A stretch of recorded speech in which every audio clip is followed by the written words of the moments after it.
G'day everyone, James McIntyre here from the YMCA in Cincinnati. I'm going to be talking a little bit about why the YMCA should be using artificial intelligence and some of the things that the AI Collaborative will be working toward. Harvard Business Review provides a sobering and stunning warning. Bam! So either you start using artificial intelligence or you will be replaced by someone who does. If you think about it, not just from a personal perspective, but from a non-profit perspective with the YMCA and all of the work that we're doing, if we don't learn to be more efficient and to deliver in a better way, we will be replaced by someone who'll be able to do it better, faster, and cheaper than we can. Creating quality content is very time-consuming. Imagine that you're writing a simple grant, a job description, a 90-day onboarding plan for someone, drafting a marketing plan for a whole year, writing a policy for using artificial intelligence, coming up with an NDA. That would literally take hours to do, and I can do it in less than 10 minutes using something like ChatGPT or some other large language model.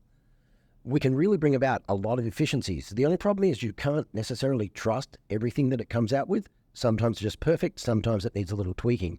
It is your responsibility to basically go ahead and review that. So while I can do that in 10 minutes, it might take 2 hours to review, but I can do sort of 10, 12 hours worth of creative work in a very, very small fraction of the time.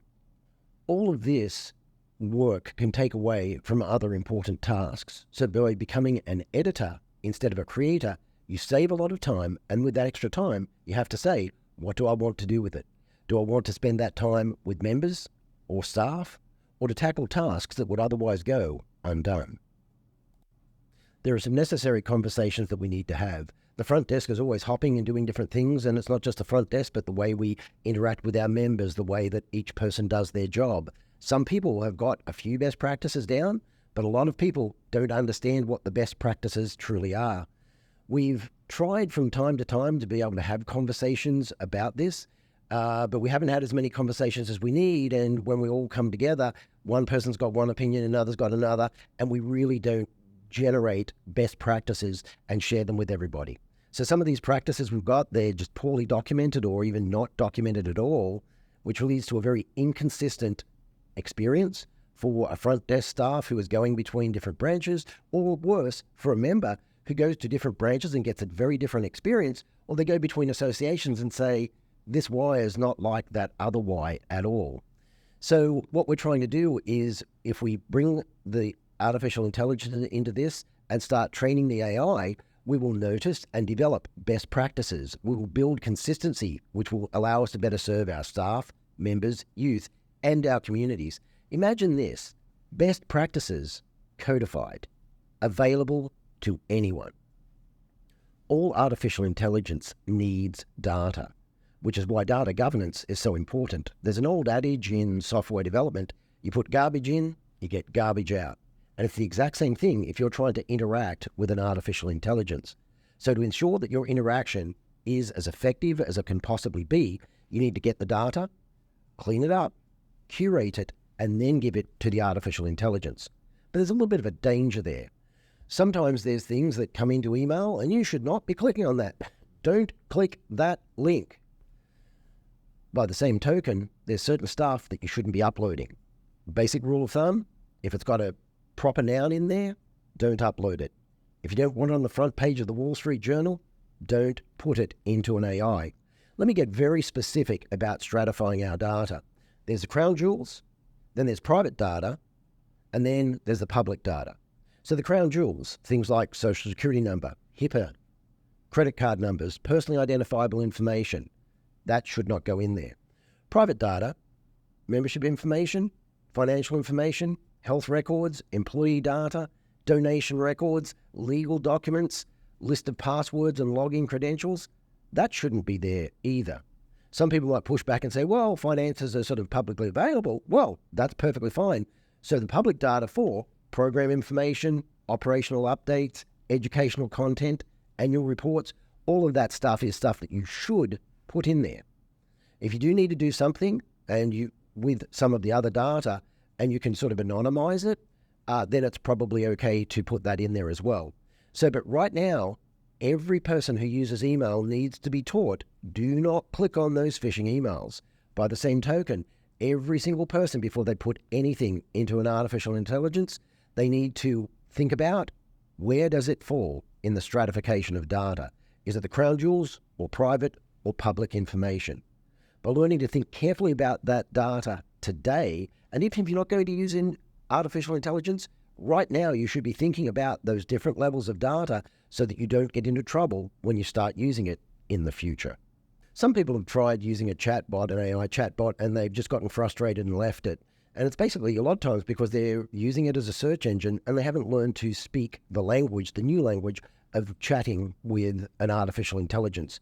If you think of a chatbot, just like sitting out in the cubicles or sitting in the living room, there would be an Einstein who's super, super smart in every area that we know about, but he's got very, very severe Asperger's. So if you just go and ask him a couple of simple questions like a search engine, you're not really going to get the best experience. But if you say, hey, could you do something like write a grant for me for $75,000 for youth sports?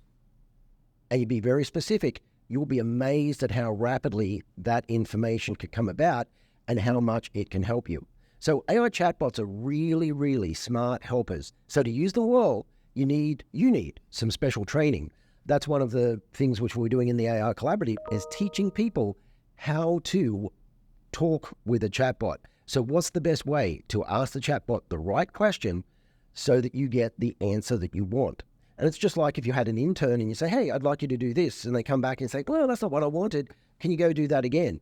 And you go back and forth. And in the same way that you would train like an intern or an assistant, that's what you need to learn to do with this. We'll be doing special trainings, some just very generic on how to use it generically, but then we'll be drilling down with special groups to help them focus and do their jobs better. So a CEO job will be slightly different from youth development, which will be, again, very different from aquatics. And so we'll be sitting down with CEOs, aquatics people, youth development people, and teaching them how to utilize artificial intelligence to get the best out of it to help them do their jobs better.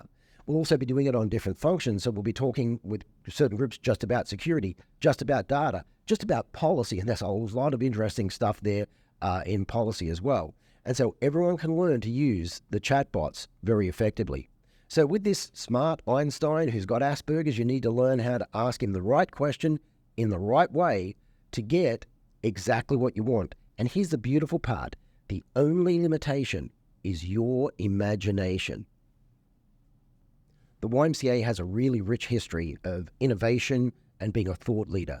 We invented things like basketball, volleyball, racquetball. English as a second language was invented right here in Cincinnati. We invented Father's Day, and so on. The Harvard Business Review warns about this impending storm, but we've got to have the right mindset and approach. We can turn that challenge into a great opportunity for growth. In the past, the Y has been a real thought leader. At the moment, with regards to a lot of technology, we're sort of taking a little bit of a backseat and just letting other people outpace us. And that's not going to be good for us or for our impact on the community. Things are moving really, really quickly with regards to artificial intelligence. And we need to make sure that when we see things moving like this, we need to catch the lightning. And that's why the YMCA needs to embrace artificial intelligence. And it's my job to help you do that. Thank you.